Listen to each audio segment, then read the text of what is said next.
I know a man with nothing in his hands, nothing but a rolling stone. Ik ben Tjalling van der Goort. Ik ben strafadvocaat bij het kantoor Anker en Anker in Ljouwt. Wij hebben op dit stuit zo'n advocaten in dienst.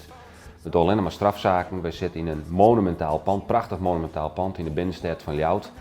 En daar zitten we zo'n 99. Now I got a hole in my pocket, a hole in my shirt, a hole. Kwartlien heb ik in mijn werk een heel bijzonder moment meemaken.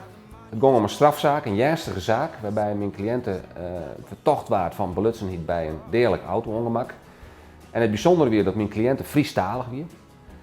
Daar ben er meer van. Maar dat alles op te zitten in het Fries baden. Dus de rechters sprutsen Fries in mijn cliënten. De officier van justitie, de openbare aanklager spruts Fries. Die is in eerst in het Fries. Mijn cliënten die hebben het in het Fries. En ik als advocaat die mijn pleidooi ik in het Fries. En dat bad net zo vaak. En je merkt dat mijn cliënt haar beter uitrekoer in het Fries dan wanneer ze dat in het Nederlands doen moest. Want dan hier ze misschien ziekje met naar Wudden. Het Fries praten in een rechtszeel bad naar mijn mening vissen te min. Ik ben nu ongeveer 20 jaar advocaat en het bad net heel vaak dat een Fries prutsen wordt. Waarom dat is, dat weet ik net. Maar het zou kennen dat Fries een autoriteitsgevoelig ben en denken van nou ja, die rechter die praat geen Fries in mij, dus let ik me net in hem dan. Want misschien versteert hij het wel net.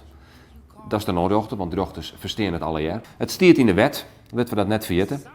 Het is een taal die je dus spreken mag op grond van de wet, daar is niet verankeren.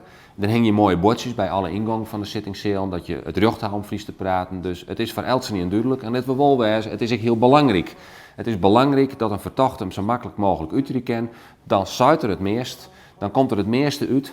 Dat is in het belang van die verdachte zelfs, maar dat is ook in het belang van een goed proces. Een rechter heeft er meer aan dat een verdachte meer zuigt dan wanneer een verdachte naar Wudden ziekje maakt. Dus ik zou zeggen, praat maar Fries. Say we got hope in our hearts, yeah we got